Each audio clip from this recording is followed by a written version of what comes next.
नमस्कार मित्रों, आप सबको जय श्री महाकाल। पुनः मैं आप सबके सामने एक नई ऊर्जा के साथ आप सबके लिए एक नए विषय के रूप में प्रस्तुत हूं।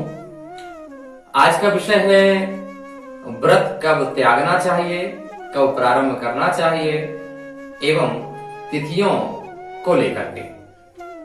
कहा गया है, तिथिशाम बन्ही को गौरी गणेशो अहि गुहो रवि, शिवो दुर्गांतको विश्वे हरि कामः शिवा शशि। तिथियां जो हैं, जब से प्रारंभ होती हैं, जिस समय से प्रारंभ होती हैं तिथियां और जब तक उसका अंतिम होता है, तब तक उन तिथियों का मान होता है।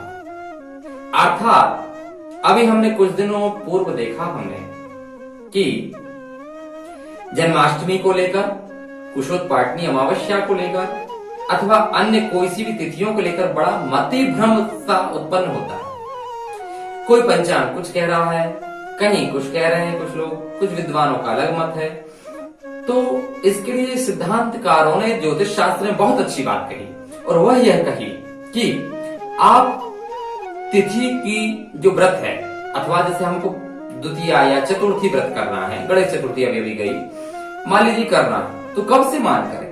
तो इसका सीधा सिद्धांत है, जब से तिथि प्रारंभ हो रही है। यदि सूर्योदय के समय तिथि है, तब से उसका मान है, और जब तक वो अंतिम नहीं होती तब तक उसका मान रहेगा। किंतु यदि सूर्योदय के समय वो तिथि नहीं है, तो वह तिथि क्षय तिथि कहलाएगी।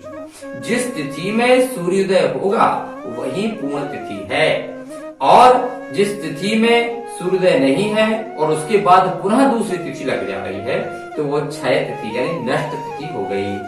तो व्रत वगैरह यदि हमें करना है तो इसका खूब ध्यान रख लीजिए कि जब सूर्योदय के समय यदि कोई तिथि है, उस समय से प्रारंभ हमको करना है, सूर्योदय से जो अगले समय तक तिथि रहे।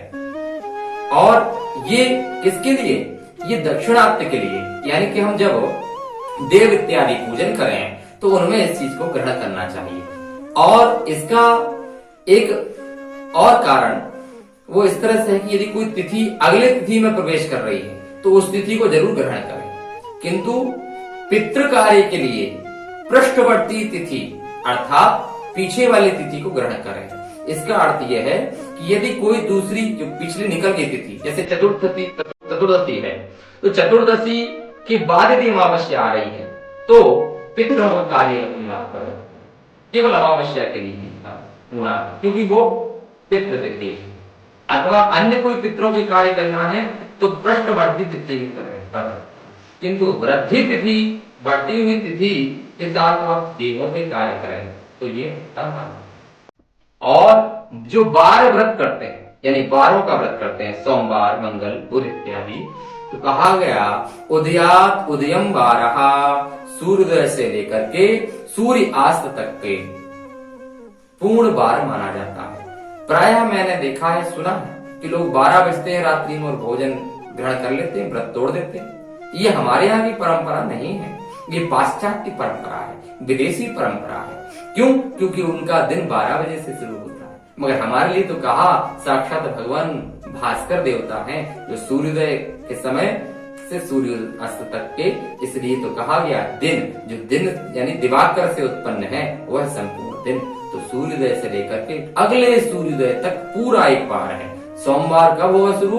तो सूर्योदय से लेकर के अगले सूर्योदय तक सोमवार ही चलेगा, यानी रात्रि भी सोमवार की मानी जाएगी। इसलिए जब कोई व्रत करें सोम गुरु इत्यादि का, तो पूर्ण संपूर्ण दिवस यानी 24 घंटे का माना जाए। और तिथियों के लिए विशेषता, तिथि जब से प्रारंभ हो और अंतिम तब तक, किंतु इस समय मध्य में इस चीज का ध्यान रखना कि सूर्योदय के समय है अथवा नहीं। यदि सूर्योदय की तिथि है तो सूर्योदय से मानी जाए, उस तिथि का मान, उसका भजन पूजन, उसका व्रत। और सूर्योदय का जो प्रकल्प है वह दिन के लिए, इससे इतर अन्य चीज नहीं है। हाँ, आशा करता हूँ आपको यह वीडियो अच्छा लगा होगा।